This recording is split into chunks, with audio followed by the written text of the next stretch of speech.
All right, here with legendary actor Barry Corbin. What an amazing career. I want to talk a little about the Oscars. You've been involved with a handful of films that have been winners. I have, yeah, and I've never been nominated for that one, but I have been nominated, I guess, 3 times for the Emmy, you know. Yes, sir. We'll just say yet. You haven't been nominated for an Oscar yet. I haven't been nominated for an Oscar yet. That sounds better. I'm still in the mix. Yes, sir. I want to run back through time. Could you share a couple of your favorite Oscar moments or acceptance speeches that you thought stood out?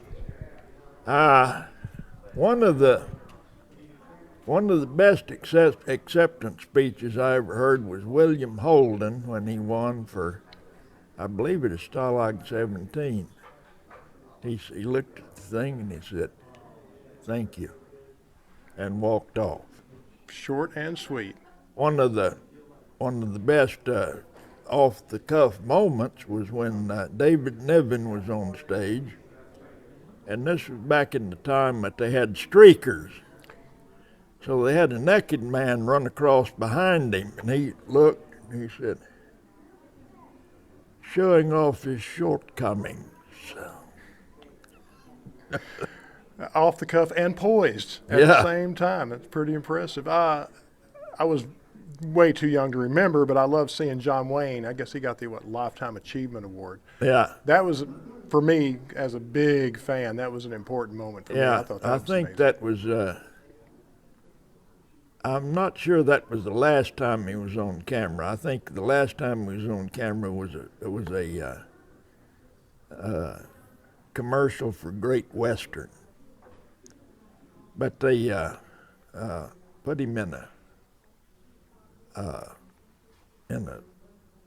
suit, a wetsuit, and then filled it so he wouldn't look like he'd lost so much weight, and his face looked a little bit gaunt. But he was right there.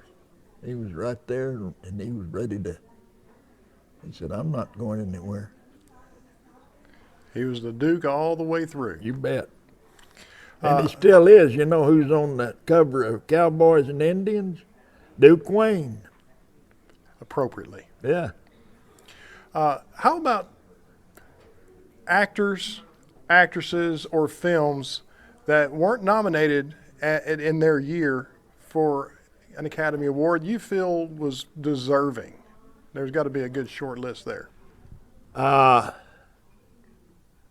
I think John Wayne deserved at least a nomination and probably the award for The Searchers. And I'm not the only one that thinks that. A lot of other people thought it too, because that was a very difficult part for him. It was very hard to be that kind of cold, bitter man. He was ruthless. Yeah. And Dobie Carey said that he was different on that movie. Said he didn't mix with anybody, he didn't talk to anybody. He stayed to himself. And Ford just had the sense to leave him alone, because Ford usually browbeat him in the movie, but he had the sense to leave him alone in that movie. So. That's a great one to mention then. Yeah. Certainly, I agree. I'm in agreement. So I think The Searchers was an amazing film, definitely worthy of an Oscar. Let's run through some of yours that won some awards. If I'm mistaken, correct me. Your first breakout role as Uncle Bob in Urban Cowboy, that one won something, if I'm not mistaken. I think it won for the music. Irving Azoff was a rock and roll guy, but he went around and he signed all these good country people, like I don't know, everybody. He had all these people in there, and Johnny Lee, that was a big breakout for him, with the Cherokee Fiddle and Looking for Love and All the Wrong Places and all that. And Mickey Gilley lived the rest of his life on Urban Cowboy. And he blended in, I guess, Bonnie Raitt, and Joe Walsh. Oh yeah. And Anne Murray was in there. Yeah, and that's that right. That was a great. I owned it, so it was a great album. It's a great album. And Charlie Daniels Band. Yeah, Charlie Daniels. Yeah, that was that really bumped Charlie up too. His worth went. Moving ahead a year or two, one of my favorite roles that you played decades before I had the pleasure of meeting you, was with Gene Wilder and Richard Pryor. Yeah. In Stir Crazy, I thought That was it won right something. after Urban Cowboy. I did that right after Urban Cowboy. And going from Uncle Bob, and I was a kid, but seeing Uncle Bob, who I loved, and then as the mean old warden, Yeah. he was dirty-handed. Yeah. He was a shyster. You played that role. You played it great, and it's still one of my favorite roles you've ever done. It won an award of some sort, is what I saw. I think I don't know what that. I know there was some nominations, but I don't really know what they were. Any memories from being a part of that project? Well, it was interesting because Gene he's a natural athlete. He was really a competitive kind of a fella, and all the extras in that in the prison were really prisoners. I mean, they were dangerous fellas, and Gene would come in. They'd be playing basketball in the little gym there, the holding area. And Gene would get in there with them, and he'd be elbowing these killers and people, and playing, having a good time. But Richard would come in. He was like this, and he walked over in the corner, and he sat down in the corner and just watched. Never said anything. And when we were going in, we had to go in through like 4 or 5 gates, They'd slam one behind us, and the other one was open. And every time they'd slam one, I was watching Richard, he'd go like that. Excellent stuff. For most people, one of their most beloved Western epics, I feel one of the greatest pieces of American cinema ever done, was Lonesome Dove, and it was one you'd requested your manager, your agent, to be a part of. Yeah, and then they forgot about it. And I requested it before they ever even thought about making a miniseries. I read the book, and when it came out, and I thought, well, this is going to be a miniseries. I'd only felt that way about one other movie, or one other book, and that was The Cowboy and the Cossack by Claire Huffaker. And they were going to make a movie of that with Kirk Douglas as the trail boss and Omar Sharif as the Cossack. It's about some cowboys in Montana bringing beef over to Siberia, bringing cattle over to Siberia in the late 1800s. So they jumped them into the water and swam up to Siberia, and they were met by some Cossacks, and so there was a culture,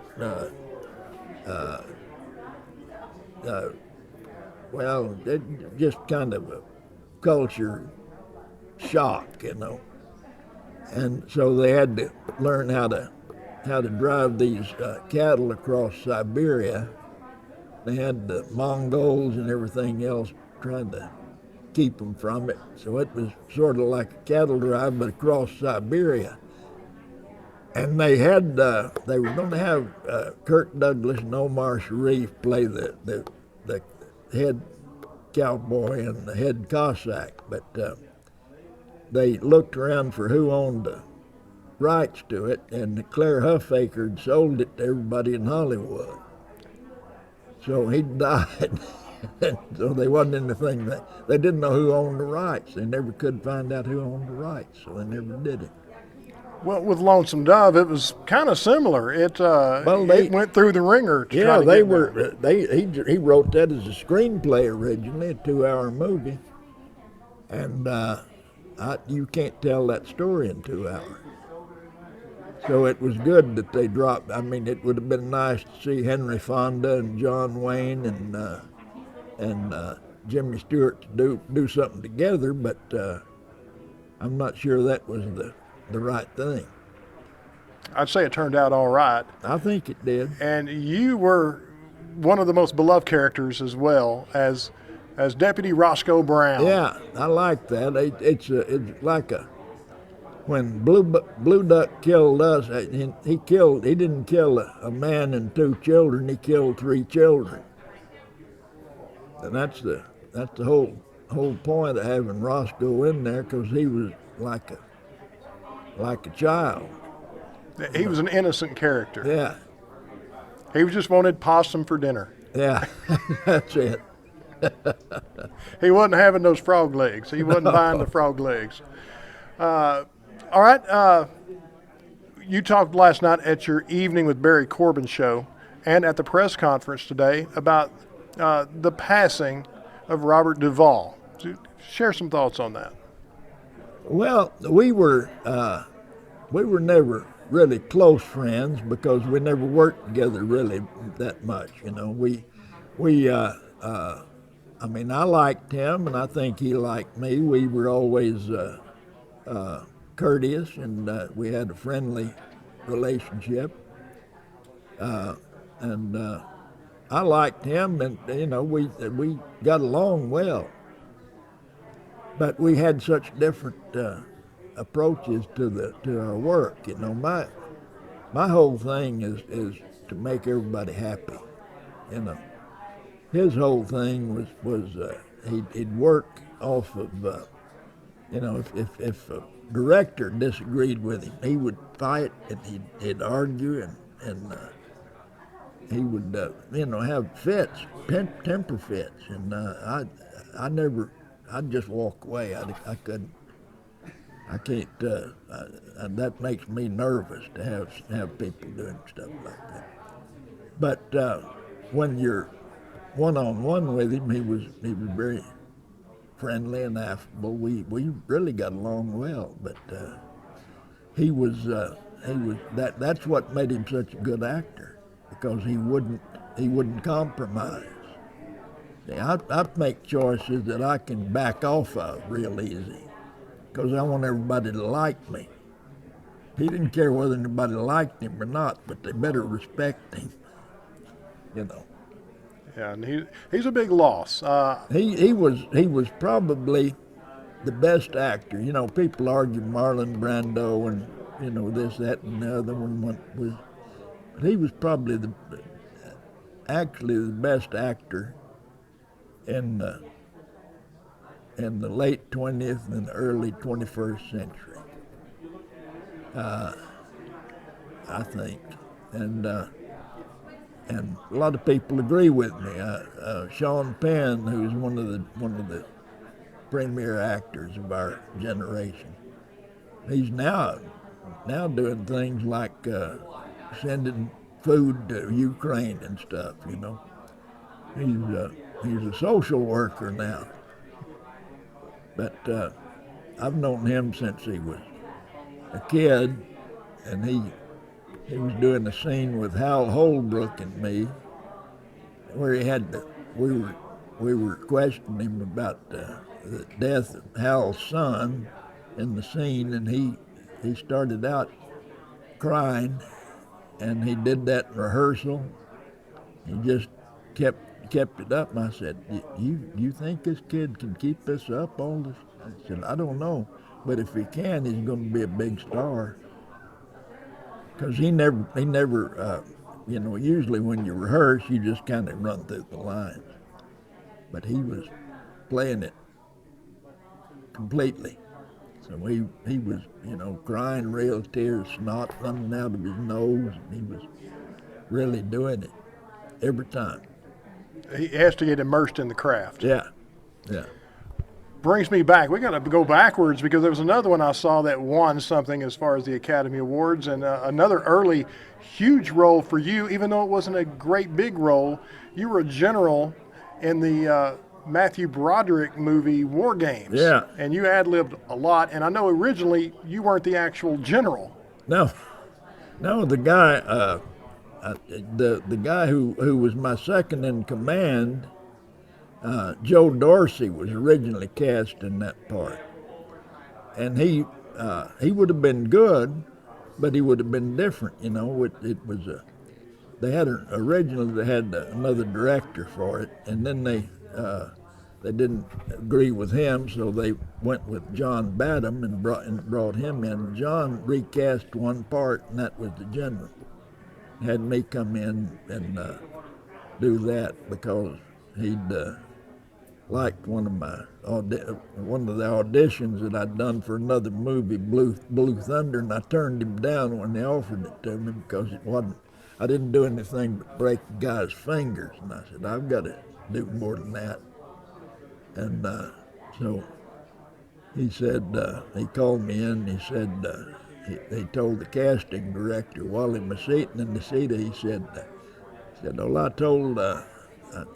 offered Barry a part in my last picture and he told me to go to hell. Well, how about this one? He said, you're playing the general of NORAD, but you wear your uniform like a garage worker. And you've come through the ranks, and you don't trust a lot of the computer stuff. I said, well, I think that's great. He said, I think you ought to bring in some country isms to it. He said, so don't worry about the script, just say what you feel like. I said, all right, I think you got me.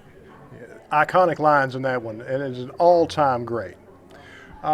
Jumping ahead then, as far as the Academy Awards, there was No Country for Old Men, working with the Coen brothers, working with Tommy Lee Jones. Best Picture of the Year. Yes, sir. And Javier Bardem won Best Supporting Actor. I thought he was the lead. I thought he was too. But no, he got Best Supporting Actor and Best Picture of the Year. And so it was a big deal. And you were Tommy Lee Jones's uncle. Yeah. And that was the scene most people will talk about in the film. Kind of run through what it went into in working with Tommy Lee. Well, working with Tommy, I've known Tommy for years. You know, we didn't have any scenes together, but we were in Lonesome Dove. We did, the first time I worked with him was a movie called Stranger on My Land, which they ended up calling Eminent Domain. That's the first time I worked with Ben Johnson, too. He played Tommy's father in the thing. And I played a marshal who was trying to help him. You know, the Air Force was trying to take part of their land for bombing place or something, I don't know. And they were resisting. And it was a pretty good television movie, you know. So I worked with him in that, and we got to be kind of friends. You don't get real close with Tommy Lee because you don't really know what he's thinking. But you do, we were we were close as we needed to be, and all along I respect his work and he respects mine, but it's not like we talk to each other all the time. But he's a good actor, and he a little cranky. How about memories of that iconic scene? Well, we had these cats in the thing. They had all these cats running around in the shack where I lived. He asked me how many I had. I said, "You mean how many I have, or how many live here?" Because I just let them live there. I'd feed them,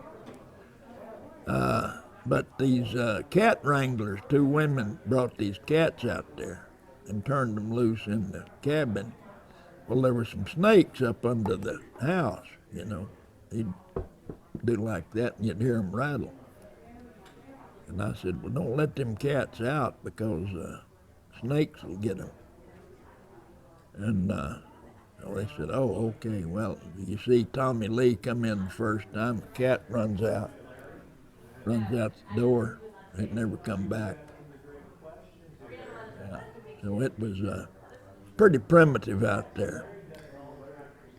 The absolute middle of nowhere. Yeah. Oh, yeah.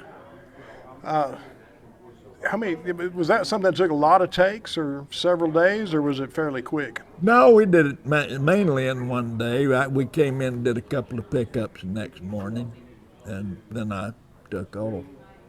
And the company moved up to New Mexico, then shot the rest of it in New Mexico. Okay, we'll go to the last one I found on the list, and I don't know how reliable the list is. It's from the internet. But more recently, with, I think, Leonardo DiCaprio, you had a part in Killers of the Flower Moon. Yeah, yeah. Well, I was, that was during the pandemic. And so they had, I forget, over 100 people working on the movie just to check people for COVID. You know, we had to have tests every day. And I played the Undertaker in the thing. I had one scene with Leo, and then the rest of it I was just hanging around. I was probably the most expensive extra that they had all that year. I was just hanging around waiting, and I'd do crowd scenes and be, you know, if there was a body, I'd come look at it. And, you know, but I didn't really do anything much in that. It was a kind of a vacation for me. I was up in Bartlesville, Oklahoma, right on the edge of the Osage Reservation, you know. So it was fun, but I really didn't do much in it. Well, going back throughout your lifetime, you're somebody who grew up going and watching movies. Do you have any favorites, Oscar winners that you've been able to watch or maybe watch multiple times? Oh, well, yeah. Gary Cooper I always liked. He was a terrific film actor.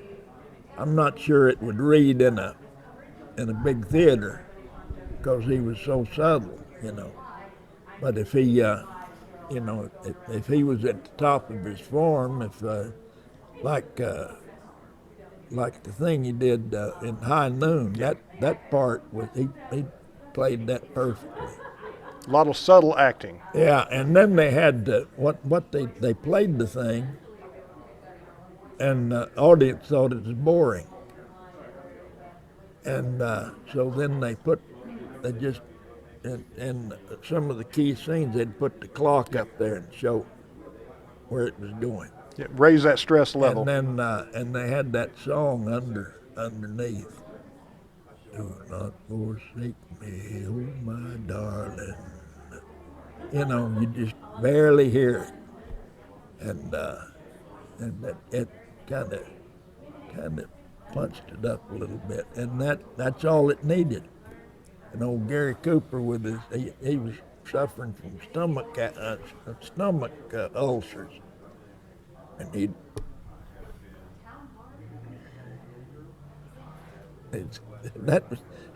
said, I won an Oscar for being in pain. It got him the Oscar, though. Yeah. It's all right. I appreciate you talking. It is going to be Oscar season. A lot of folks getting involved with making predictions, this and that. I'm not going to go into any of that yet, but... Oh, I want to tell you one other thing about the Oscar. Yes, sir. I was talking to Ernie Borgnine, and he was going to the set, and Gary Cooper asked him to ride in the car with him.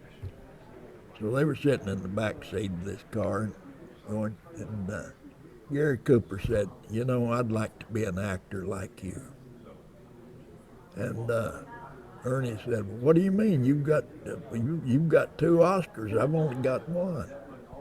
He said, I won those for saying yep. You won yours for acting. So, Have you attended a ceremony? no, I don't go to those things unless I'm nominated because it's boring as hell. Quite fair enough. Anything on the horizon with Barry Corbin we need to know about? Oh, well, no, I've been doing this little show that I do, and I'm happy with doing that. If they want me for something, they know where I am. Great stories, audience questions, maybe a little Shakespeare, and if you get the rooster story, it's well worth it. That was amazing. Barry, thank you as always. And always good to see you.